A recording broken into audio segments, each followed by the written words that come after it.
নমস্কার বন্ধুরা, মৌসুমী রান্না ও জীবনযাত্রা চ্যানেলে আপনাদেরকে জানাই স্বাগত। আজকে আমি খুব সহজভাবে আপনাদেরকে গজা তৈরির রেসিপি দেখাবো। আমার গজা তৈরির রেসিপিটা যদি আপনাদের ভালো লাগে তাহলে লাইক, শেয়ার, কমেন্ট করতে ভুলবেন না এবং সাবস্ক্রাইব করে দেবেন। একটা বড় বলে 1 বাটি ময়দা নিলাম, নুন নিচ্ছে 1/2 চামচ, 2 চামচ সাদা তেল আর 1/2 চামচ চিনি দিয়ে আমি ময়দাটাকে ভালো করে মিশিয়ে নেব।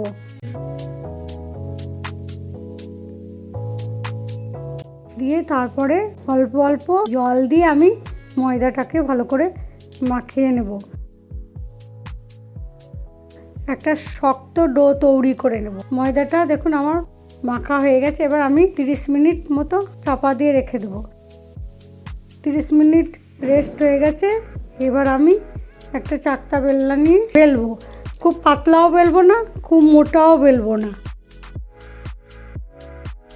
দেখুন আমি খুব পাতলাও বেলিনি, খুব মোটাও বেলিনি। এবার কেটে নিলাম।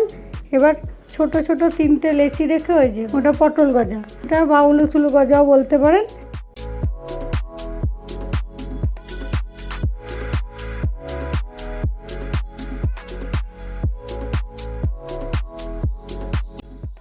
এবার আমি সাদা তেল দিয়ে গরম করে নেব। লো টু মিডিয়াম ফ্লেমে আমি এইগুলোকে ভেজে নেব।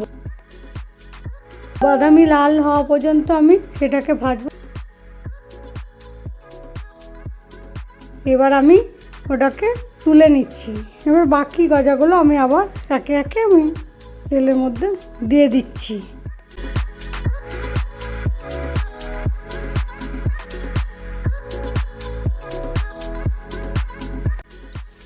এই যে বাদামি রং ধরে গেছে। এবার আমি এটাকে আস্তে আস্তে তুলে নিচ্ছি।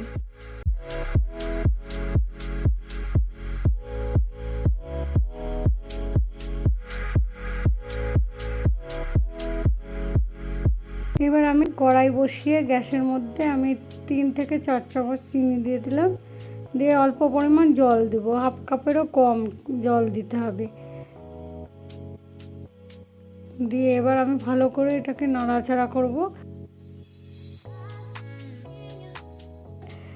দেখুন ফুটছে। এবার আমি আস্তে আস্তে নাড়বো। যখন চিটচিটে ভাব চলে আসবে তখন আমি ওই গজাগুলো দিয়ে দেবো।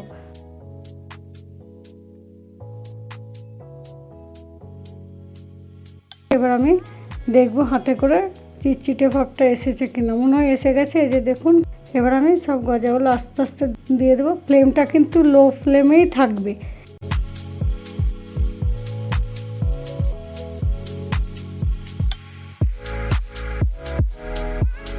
এই যে আস্তে আস্তে দেখুন হচ্ছে।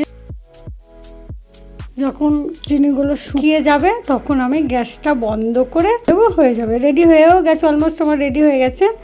এবার আমি গ্যাসটা বন্ধ করে আপনাদেরকে দেখাবো কেমন খাস্তা গজা হয়েছে। আমার রেসিপিটি ভালো লাগলে আপনারা কমেন্ট করতে ভুলবেন না, আমাকে জানাবেন কেমন হয়েছে। আপনারা যদি ফেসবুকে দেখেন তাহলে ফলো করবেন, আর ইউটিউবে দেখলে সাবস্ক্রাইব করবেন। আপনারা ভালো থাকুন, সুস্থ থাকুন এই কামনা করে আমার ভিডিওটা শেষ করছি।